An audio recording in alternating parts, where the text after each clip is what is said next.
Assalamualaikum warahmatullahi wabarakatuh. 10.44 AM Dream Radio. Alhamdulillah, puji syukur kita ucapkan kepada Allah Subhanahu wa taala. Sahabat Dream, hari ini kami kembali bisa menemani Anda di program Manis Majelis Iman dan Islam. Seperti biasa kita akan membahas tema-tema menarik untuk Anda, kajian-kajian seputar Islam yang pastinya dengan narasumber-narasumber kita yang akan bahas tema-tema menarik setiap minggunya, pasti dengan tema-tema yang berbeda ya. Dan untuk Anda sahabat iDream yang mendengarkan kami di 1044 AM iDream Radio ataupun juga untuk Anda yang menyaksikan hari ini program kita di channel YouTube iDream Radio, dan pasti juga Anda bisa akses live streaming kita di www.idreamradio.id. Hari ini di program Manis Majelis Iman dan Islam, seperti biasa saya akan ditemani oleh narasumber kita, ada Ustadz Mukhtar Sudibyo LC ya, yang akan menemani kita di program Manis dengan kajian Fikih Imam Syafi'i. Saat ini saya sudah bersama beliau di studio. Kita sapa dulu. Assalamualaikum Ustaz. Waalaikumsalam warahmatullahi wabarakatuh. Bagaimana kabarnya hari ini Ustaz? Alhamdulillah baik. Alhamdulillah. Hari ini kita di kajian Fikih Imam Syafi'i akan membahas tema tentang apa nih kira-kira Ustaz? Insyaallah pada kesempatan ini kita akan membahas tentang sujud tilawah dan sholat jamaah. Oke, tentang sujud tilawah dan sholat jamaah. Nah ini pastinya kita akan bahas hari ini bersama Ustadz Mukhtar seperti apa sih sebenarnya sujud tilawah itu, dan bagaimana juga tata cara dan juga halnya dengan sholat berjamaah sahabat iDream. Jadi untuk Anda yang memiliki pertanyaan mungkin di rumah terkait pembahasan kita hari ini, silahkan bisa bergabung bersama kita di sini di 0217885300 atau mungkin juga bisa WhatsApp di 082297891044 ya. Tapi sebelum kita ke sesi pertama pagi ini, saya juga ajak Anda untuk bisa kunjungi berbagai media sosial kita, mungkin Instagram, Twitter, untuk mendapatkan berbagai informasi, dan silakan Anda juga bisa DM kita di sana, atau juga bisa jangan lupa like, komen, dan juga subscribe channel YouTube iDream Radio. Baik Ustaz, kita masuk di sesi pertama nih Ustaz, terkait pembahasan kita tentang sujud tilawah dan sholat berjamaah. Tafadhol Ustaz. Bismillahirrahmanirrahim. Assalamualaikum warahmatullahi wabarakatuh. Sahabat iDream Allah Subhanahu wa taala, alhamdulillah wassalatu wassalamu ala Rasulillah la nabiyya ba'dah. Alhamdulillah pada kesempatan ini kita akan melanjutkan pembahasan kitab fikih madhab Imam Syafi'i, yang sampai saat ini kita masuk pada pembahasan tentang sujud tilawah. Ya, sujud tilawah, di mana sujud tilawah adalah sujud yang dilakukan pada saat membaca ayat-ayat Al-Quran yang ada perintah untuk kita sujud saat melewati atau membaca ayat-ayat tersebut. Sujud tilawah hukumnya sunnah dilakukan di dalam atau di luar sholat, dan disunahkan pula bagi yang membaca dan mendengarkannya. Hanya saja ketika dalam sholat, sujud atau tidaknya tergantung pada imam. Artinya jika imam membaca ayat-ayat sajadah, kemudian imamnya sujud, maka makmumnya wajib ikut sujud. Tapi jika imamnya tidak sujud, maka makmum jangan sujud sendiri, nggak boleh gitu. Tapi harus tetap mengikuti imam jika dalam sholat. Nah ini begitu juga ketika di luar sholat.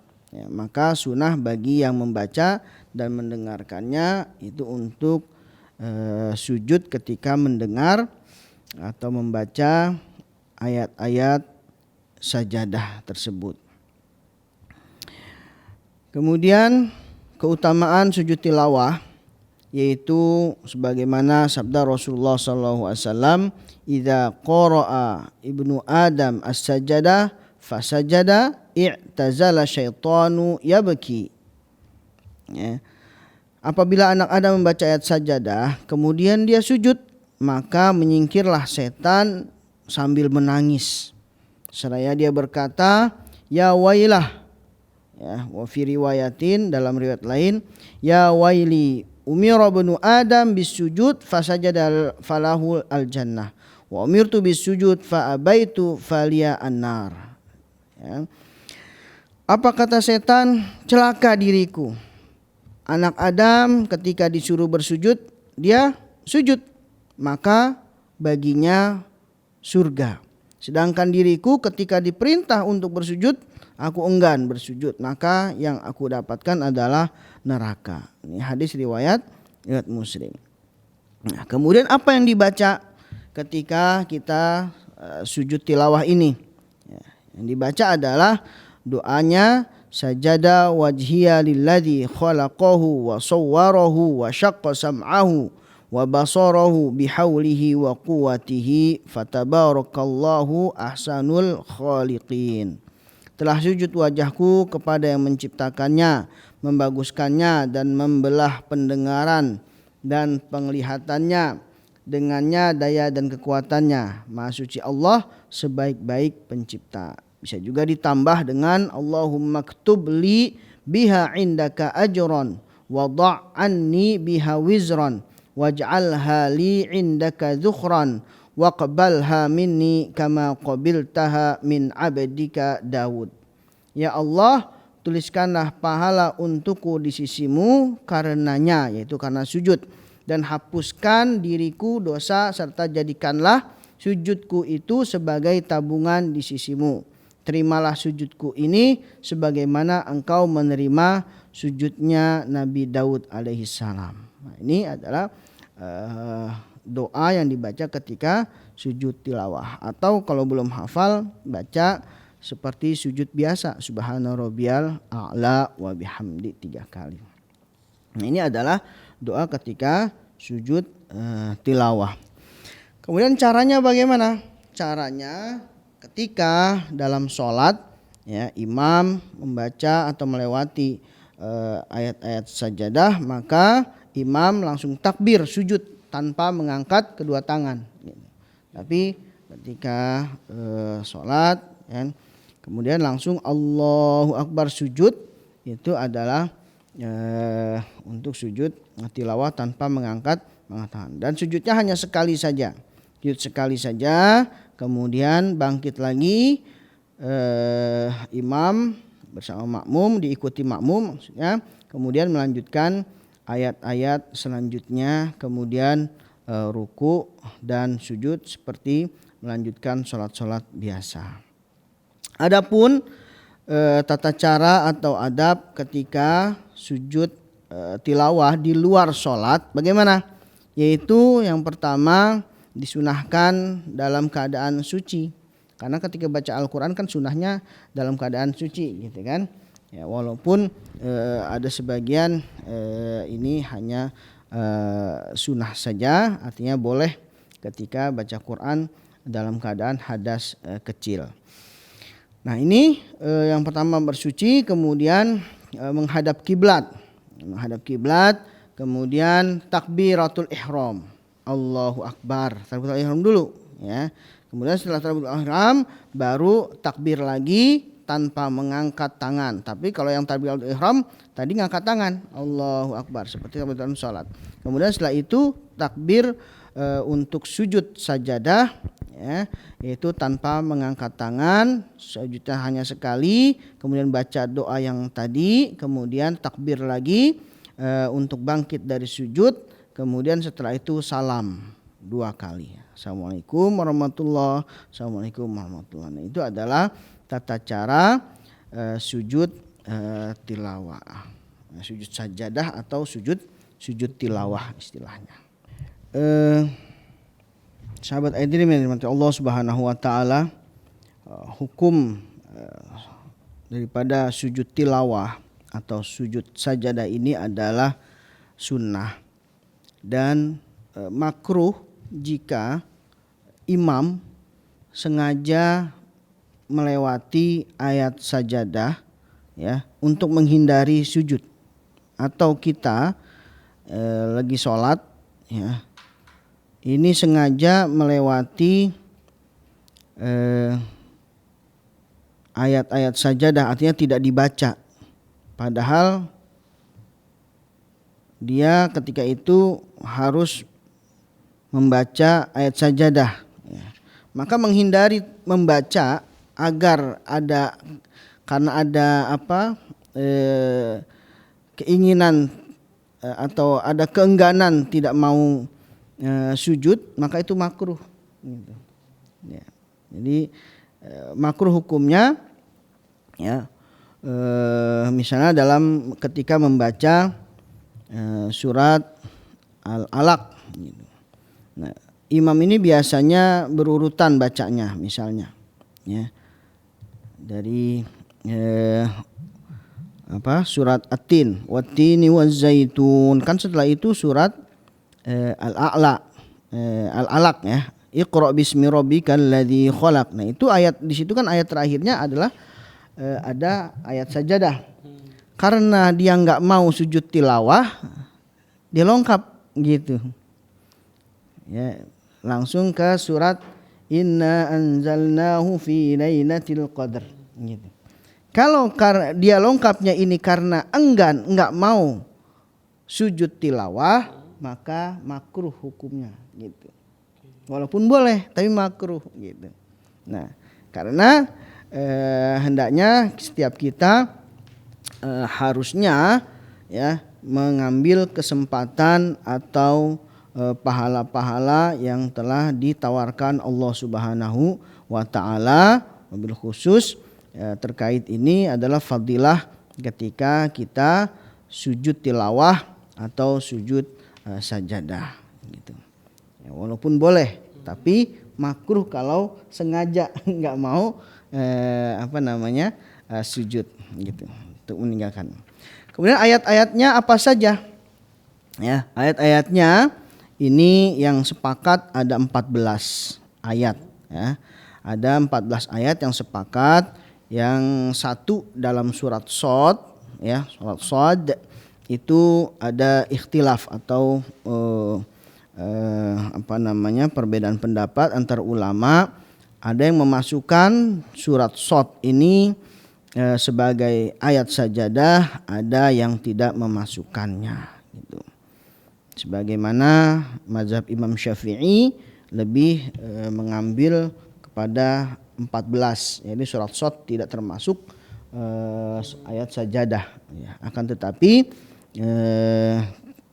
untuk kita mengambil pahala daripada fadilah ayat sajadah ini, juga kita baiknya tetap sujud tilawah ketika kita melewati surat Shad atau ayat sajadah di dalam surat Shad tersebut. Jadi ada 15 semuanya.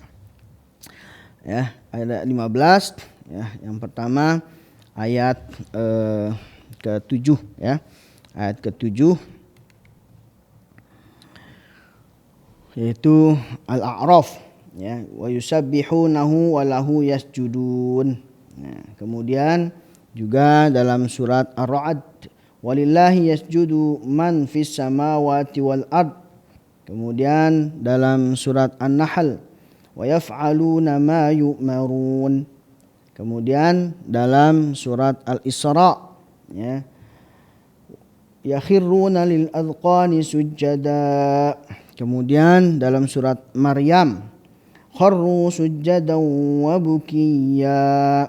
Nah, kemudian dalam surat Hajj itu ada 2. Nah, surat Hajj itu ada 2. Alam tara anna Allah yasjudu lahu man fis samawati wa man fil ard.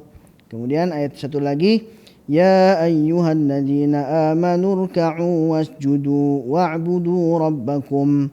Kemudian surat Furqan, wa idza qila lahum usjudu lirrahman. Kemudian dalam surat An-Naml, huwa rabbul arsyil azim. Kemudian surat Alif Lam Mim Tanzil, kharru sujjadan wa sabbahu bihamdi rabbihim wa hum la yastakbirun. Ya, kemudian Hamim Sajadah, wa kharra raki'an wa anab. Kemudian dalam surat An-Najm, wa hum la yas'amun ya, kharra raki'an wa anab, surat Shad ini yang tadi ada ada perbedaan. Kemudian surat An-Najm wa hum la yas'amun. Kemudian surat Al-Insyiqaq fasjudu lillahi wa'budu. Ini surat An-Najm ya. Fasjudu lillahi wa'budu. Kemudian surat An-Najm wa idza quri'a 'alaihimul qur'anu la yasjudun. Kemudian surat Al-Alaq kalla la tuti'hu wasjud waqtarib. Jadi dalam surat juz amma ya, dalam surat-surat di dalam juz amma itu ada dua surat, yaitu surat Al-Insyiqaq dan surat Al-Alaq. Nah, maka hendaknya kita juga betul-betul memahami ayat-ayat ini sehingga ketika kita melewati membaca dalam sholat ataupun di luar sholat, kita bisa mengambil fadilah keutamaan daripada sunnah sujud tilawah atau sajadah ini. Baik, sahabat hadirin yang dirahmati Allah Subhanahu wa taala, selanjutnya kita masuk ke bab sholat jamaah. Sholat jamaah ini baru dilakukan Rasulullah SAW ketika beliau ada di Madinah Munawwarah. Sebelumnya selama di Mekah itu sholatnya terpaksa harus di rumah masing-masing karena kondisi belum ada masjid. Selama 13 tahun di Mekah ini Rasulullah SAW bersama sahabatnya sholatnya di rumah. Ya. Kemudian setelah Madinah barulah Rasulullah SAW membangun masjid untuk dilakukannya atau diadakannya diselenggarakan sholat jamaah, dan Rasulullah SAW sampai wafatnya menjaga sholat jamaah ini dan terus mewajibkan, memotivasi para sahabatnya untuk menjaga sholat jamaah. Maka hukum daripada sholat jamaah ini ya, menurut mazhab Imam Syafi'i, selain sholat Jumat ya, hukumnya adalah fardu kifayah ya. Yang pertama urutannya adalah sunnah muakkadah. Aslinya sunnah muakkadah yaitu sunnah yang betul-betul ditekankan untuk dijaga, dilakukan sholat jamaah 5 waktu. Kemudian naik ke tingkatan sampai pada fardu kifayah. Fardu kifayah ini artinya ukurannya adalah satu daerah. Jika dalam satu daerah itu masjid kosong, tidak ada yang sholat jamaah, maka berdosa semuanya. Gitu. Di sebagian daerah mungkin kita dapati itu sholat jamaah itu maghrib sama subuh, kan isya subuh gitu, asar zuhur semuanya mungkin pada ke sawah, ke ladang kerja, akhirnya kosong itu gitu. Nah kalau memang betul-betul tidak ada ya mungkin masih dimaklumi, tapi jika di situ masih ada ahli daerah situ, ahli kampung situ yang bisa mewakili yang lainnya untuk sholat jamaah tapi dia tidak pergi untuk sholat jamaah, maka berdosa semuanya. Maka sholat jamaah ini betul-betul dijaga. Maka hukumnya adalah fardu kifayah. Seperti itu. Sahabat hadirin yang dirahmati Allah Subhanahu wa taala, adapun dalil atau dasar diwajibkannya sholat jamaah ini adalah ayat dalam surat An-Nisa yang menerangkan tentang sholat khauf ya. Wa idza kunta fihim fa aqamta lahumus shalah faltakum ta'ifatun minhum ma'ak. Dalam keadaan perang saja ini Rasulullah SAW masih dituntun oleh Allah Subhanahu wa taala dengan wahyunya surat An-Nisa untuk tetap melakukan sholat jamaah. Bayangkan dalam keadaan perang gitu, sholat khauf, untuk tetap melaksanakan sholat jamaah.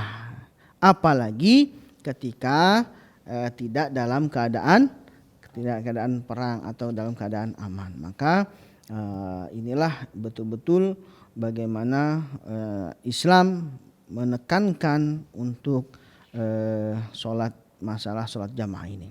Kemudian juga sabda Rasulullah SAW, sholatul jamaah tafdulu sholat al-fadhi bisab'in wa ishrina darajah. Dalam riwayat Bukhari dan Muslim bahwa sholat jamaah itu lebih utama dari sholat sendiri 27 derajat.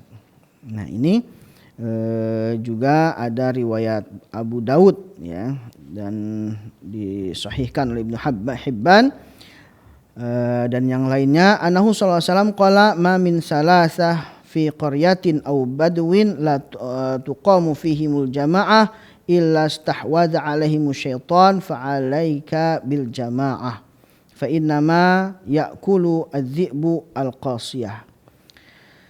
Nah ini hadis ini menunjukkan pentingnya atau menunjukkan sholat jamaah itu fardu kifayah hukumnya ya. Jika di satu kampung, satu daerah ada 3 orang, yang dikatakan jamaah itu kan lebih dari 3 orang gitu ya. 3 orang ya, dalam satu kampung atau satu daerah, tapi dia enggak mendirikan sholat jamaah di situ gitu ya, kecuali nanti di situ akan dikuasai oleh syaitan gitu. Fa'alaika bil jamaah, maka hendaknya kalian tetap mendirikan sholat jamaah. Fa innama ya'kulul dzi'bu al-qasiyah, karena yang namanya serigala itu akan memakan mangsa yang sendirian, yang tidak berjamaah ini. Nah ini adalah dalil-dalil atau dasar yang menunjukkan bahwa hukum sholat jamaah ini betul-betul ditekankan dalam syariat Islam, minimal adalah sunnah muakkadah. Sahabat hadirin rahmati Allah Subhanahu wa taala, banyak sekali hikmah dari disyariatkannya sholat jamaah ini, yaitu ketika kaum muslimin itu selalu sering mengadakan pertemuan bersama, maka di situ tentunya akan tercipta kesatuan ya. Tercipta kesatuan ya, yang terpenting adalah kesatuan hati. Banyak hikmah-hikmah yang didapat dari sholat jamaah tentang aturan-aturan tuntunan aturan hidup berjamaah, baik itu di masyarakatnya, dalam kehidupan bermasyarakat, bagaimana seorang makmum mengikuti imam. Ini juga pelajaran-pelajaran tentang bagaimana pemimpin diikuti oleh rakyatnya ya, atau yang dipimpin. Nah, ini dan banyak sekali hikmah-hikmah dari sholat jamaah yang tentunya bukan tempatnya untuk kita bahas panjang lebar di sini. Yang kita akan bahas di sini adalah terbatas pada hukum-hukum fikihnya ya. Akan tapi hukum hikmahnya banyak kita dapati di kitab-kitab keterangan para asatid, para ulama, yang bisa kita dapati dan selalu kita cari hikmahnya dari sholat jamaah ini. Sholat jamaah sampai tingkatan ada yang mewajibkan sholat jamaah ini, maka kita seorang muslim hendaknya betul-betul menjaga daripada sholat jamaah kecuali ada uzur ya, kecuali ada uzur. Jadi yang membolehkan tidak sholat jamaah itu adalah uzur. Nah, dalam kitab bahwa uzur yang diterima ya untuk kita bisa meninggalkan sholat jamaah ada 2 ya, bisa dibagi menjadi 2, yaitu uzur yang secara umum dan uzur yang secara khusus. Secara umum diantaranya adalah karena hujan ya, hujan atau angin yang sangat seperti angin topan ya, atau angin yang betul-betul bisa mengganggu ketika perjalanan ke masjid tersebut. Nah, ya, atau juga jalanan yang betul-betul mengganggu ya, baik itu jalanannya sangat becek, atau ketika lewat situ dikhawatirkan akan banyak yang terjatuh gitu. Maka dalam kondisi ini secara umum boleh tidak pergi sholat jamaah gitu. Nah, tapi ketika masih bisa dikondisikan untuk bisa tetap sholat jamaah, maka insya Allah pasti akan mendapatkan pahala ganjaran yang luar biasa. Gitu.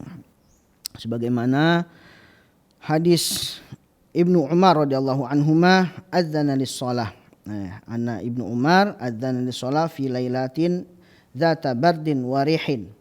Ketika Sayyidina Umar, ya, Ibnu Umar radhiyallahu anhuma ini azan pada waktu malam yang sangat dingin sekali pada saat itu kondisinya.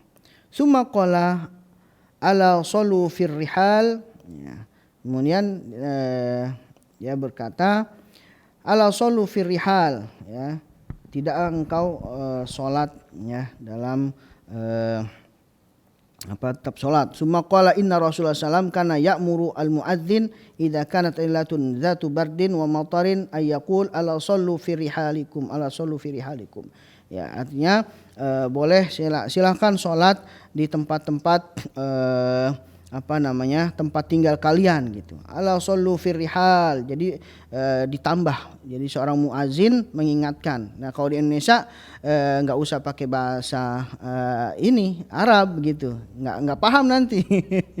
Jadi terjemahannya saja. Ala sallu fi rihal gitu.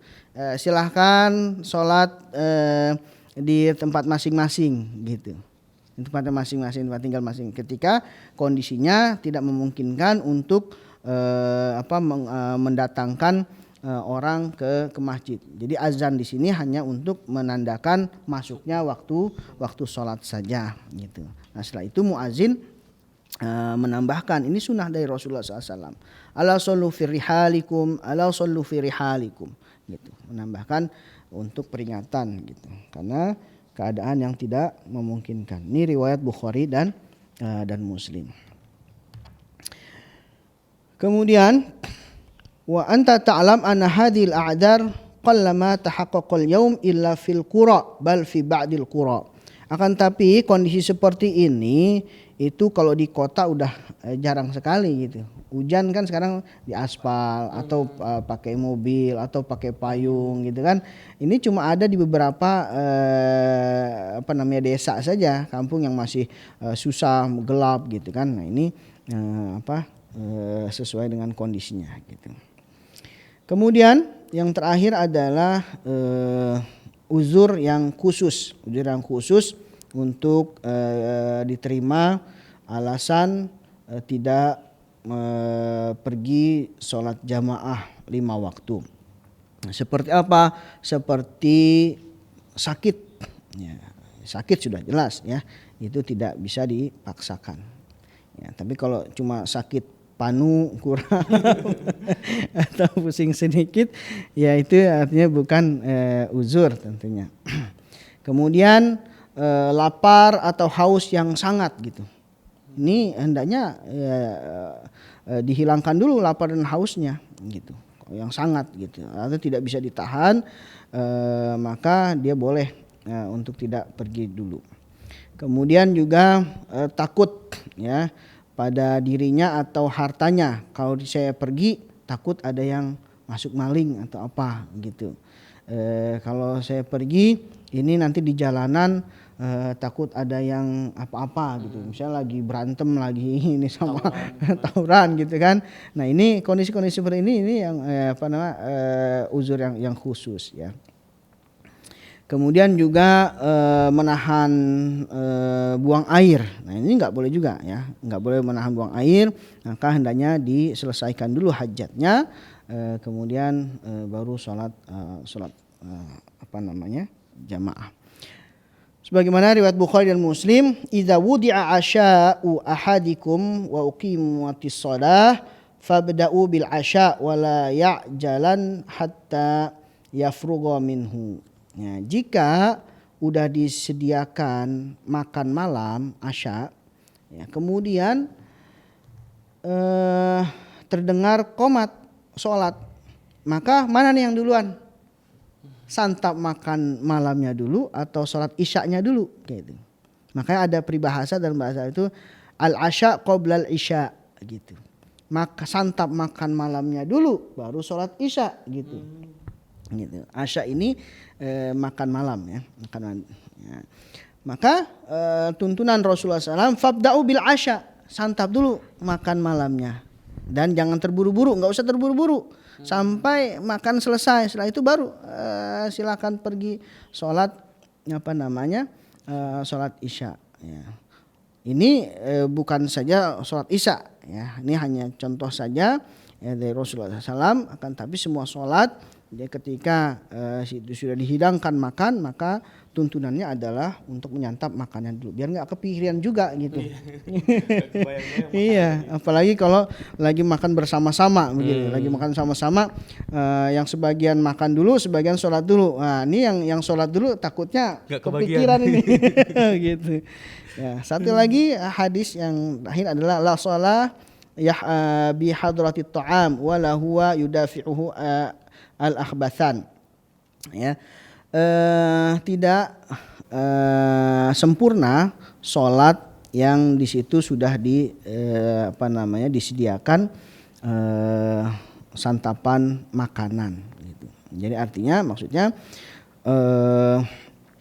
tidak boleh atau baiknya menyelesaikan hajatnya dulu, makannya dulu baru sholat. Begitu juga wa huwa yudafi'ahu al-akhbathan, yaitu tidak menahan daripada buang angin atau buang air kecil ataupun besar. Nah, maka betul-betul agar sholatnya lebih khusyuk ketika setelah menyelesaikan hajatnya, baik hajat makan ataupun hajat buang angin ataupun buang air. Wallahu a'lam. Oke, baik sahabat Edim. Nah, tapi sebelum kita closing nih Ustaz, ada beberapa pertanyaan mungkin terkait dengan pembahasan kita hari ini nih Ustaz. Itu mulai dari sholat berjamaah dulu tadi. Nah, sebenarnya kan tadi memang dianjurkan atau diperintahkan banget oleh Rasulullah SAW dan juga di dalam Al-Quran untuk sholat berjamaah. Nah, sebenarnya apa sih Ustaz keutamaan atau kelebihan ketika seorang memilih sholat berjamaah ketimbang sholat sendiri dibandingkan dengan sholat sendiri di rumah, Ustaz? Apa kelebihannya? Mulai dari pahala mungkin seperti apa, Ustaz? Baik, yang gampangnya ini Allah Subhanahu Wa Taala sangat mengetahui fitrah hambanya, ciptaannya. Yaitu setiap manusia mungkin suka hitung-hitungan, ya kan? Maka hadis yang paling ma'ruf ya, itu Rasulullah SAW menyampaikan hitung-hitungan yang gampang dibayangkan gitu. Bahwa sholat jamaah itu lebih baik dari 25 atau 27. Kan terbayang tuh angka 25, 27. Ketimbang sholat sendiri. Kalau sholat sendiri 1, kalau sholat jamaah 25. Pilih yang mana? Kan begitu. Ini makanya bagaimana kita melihat dengan kacamata iman. Melihat kacamata iman adalah menampakkan yang goib dan meniadakan yang nyata. Gitu. Kan itu kan hadis, pahala kelihatan nggak? Goib kan? Tapi kita nampakkan. Nah, itu pakai kacamata iman namanya. Kita nampakkan itu angka 25, misalnya jadi 25 miliar, 27 miliar. Kalau seandainya kita setelah sholat jamaah itu di depan pintu luar itu ada orang tanda tangan gitu. Kan begitu juga tuh kita kadang. Habis rapat ada apa gitu kan.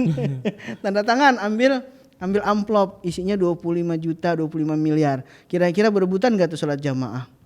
Berebutan pasti. Gitu kan? Nah, so itu di antara hikmah atau fadilah daripada bagaimana kita memotivasi diri kita untuk menjaga sholat jamaah, yaitu dengan dorongan keimanan yang dijanjikan oleh Allah Subhanahu wa taala, yang pasti kembalinya kepada diri kita, dan apalagi ketika disyariatkan untuk berjamaah, ini kebaikannya pasti sangat-sangat berpengaruh kepada kehidupan bermasyarakat. Allahu a'lam. Oke. Nah juga terkait sholat berjamaah nih, kalau kita lihat kan yang banyak atau mungkin diwajibkan laki-laki nih yang sholat berjamaah, dan yang perempuan ya mungkin dianjurkan untuk sholat di rumah. Seperti apa nih, Ustaz? Ya, sholat jamaah ini memang diwajibkan ya bagi laki-laki saja, karena menimbang daripada menimbang pada fitnah ya, perihal fitnah ketika wanita juga diwajibkan untuk sholat jamaah, tapi wanita hanya dibolehkan ketika aman daripada fitnah. Ketika aman daripada fitnah, maka untuk wanita itu disunahkan atau boleh untuk sama-sama pergi sholat jamaah. Demikian. Oke, baik. Terakhir nih Ustaz, pertanyaannya Ustaz terkait sujud tilawah tadi nih Ustaz. Atau mungkin karena imamnya sudah mengetahui nih kalau ayat yang dibaca ini adalah surat ayat sajadah, tapi beliau tidak melaksanakan sujud tilawah tadi. Bagaimana nih hukumnya Ustaz? Ya, bagaimana hukumnya ketika imam mengetahui bahwa ketika dia baca wa idza quri'a alaihimul qur'anu la yasjudun, surat Al-Insyiqaq ya, insyaallah banyak imam yang sudah hafal juga karena itu surat juz amma, surat-surat dalam juz amma gitu. Tapi dia enggan, lanjut aja ke ayat selanjutnya gitu. Enggan salat tadi, hukumnya adalah makruh. Makruh. Iya, Okay. makruh. Kalau dia sengaja tidak dia tahu bahwa itu adalah ayat sajadah, kemudian dia lanjut atau tidak mau sujud tilawah atau sujud sajadah ini, maka hukumnya makruh walaupun sholatnya sah, tetap sah. Sholatnya tetap sah, hanya makruh saja. Oke, baik. Ustaz, kita sudah di sesi terakhir pembahasan kita hari ini tentang sujud tilawah dan juga sholat berjamaah. Mungkin sebelum kita closing, ada closing statement atau kesimpulan yang ingin disampaikan terkait pembahasan kita hari ini, Ustaz? Taib jamaah sahabat Adrim yang dirahmati Allah Subhanahu wa taala, pembahasan kita tentang fadilah sujud tilawah atau sujud sajadah. Setelah kita mendengar, memahami, hendaknya kita menjaga untuk selalu mengamalkannya dengan motivasi mendapatkan keutamaan-keutamaan yang dijanjikan Allah Subhanahu wa taala, dan juga kita menjaga untuk tidak dibenci ketika kita mengetahui hal yang baik akan tapi kita sengaja meninggalkan hal-hal yang baik tersebut. Kemudian juga dalam sholat jamaah hendaknya seorang muslim betul-betul menjaga atau mengkondisikan dirinya agar selalu bisa melaksanakan sholat 5 waktunya di masjid atau di musola dalam secara berjamaah, yaitu tidak sholat jamaah di rumah, akan tapi sholat jamaahnya di masjid atau di musola, bukan di rumah. InsyaAllah dengan keberadaan kita selalu bertemu dengan saudara-saudara kita di masjid, di musola dalam 5 waktu, ini akan menambah keakraban dan juga tentunya keutamaan-keutamaan, keberkahan ketika kita sama-sama satu hati, satu barisan, satu saf untuk menuju melakukan kebaikan-kebaikan. Wallahu a'lam. Oke, baik sahabat iDream, itu pembahasan kita hari ini terkait tema di fikih Imam Syafi'i, yaitu mengenai sujud tilawah dan juga sholat berjamaah. Sekali lagi terima kasih jazakallah Ustaz sudah bersama kita hari ini. Semoga pembahasan tema kita hari ini sahabat Aidrim bisa bermanfaat untuk Anda, terutama yang mungkin sudah mengetahui tadi ya tentang sujud tilawah dan sudah tahu nih ada ayat-ayat apa aja yang masuk dalam kategori surat sajadah sahabat Aidrim atau ayat sajadah, dan semoga kita bisa melaksanakan ketika mendengar atau mungkin juga ketika menjadi imam membaca ayat-ayat tersebut bisa melaksanakan sujud sajadah. Begitu juga untuk Anda sahabat Aidrim, kita lebih bisa untuk meramaikan masjid atau musala-musala tempat kita dengan sholat berjamaah ya. Dari mana keutamaan-keutamanya tadi sudah disampaikan oleh Ustadz, dan bagaimana juga selain itu lebih jauh dari itu ternyata bisa meningkatkan silaturahmi, kita bisa bertemu dengan tetangga-tetangga kita dan kita bisa saling mengenal satu sama lainnya dengan kita mengikuti sholat berjamaah di masjid di tempat yang berada di sekitar kita sahabat Aidrim. Dan terima kasih buat yang sudah bersama kita di hari ini di Manis Majelis Iman dan Islam yang mendengarkan kita di live streaming mungkin di www.aidrimradio ataupun juga yang mengunjungi channel YouTube kita di Aidrim Radio. Dan jangan lupa di like, komen dan juga subscribe dan juga share ke teman-teman Anda. Dan juga jangan lupa kunjungi juga media sosial kita di Instagram dan juga di Twitter untuk informasi-informasi program iDream Radio. Kita juga tunggu yang mungkin memiliki kritik dan saran untuk program kita, silakan bisa telepon di 0217885300 atau di 082297891044. Saya Rudi Saputra, mewakili kerawat kerja yang bertugas hari ini, pamit dari ruang dengar Anda dan mohon maaf jika ada salah kata. Subhanakallahumma wa bihamdika asyhadu an la ilaha illa anta astaghfiruka wa atubu ilaik. Assalamualaikum warahmatullahi wabarakatuh. Waalaikumsalam warahmatullahi wabarakatuh.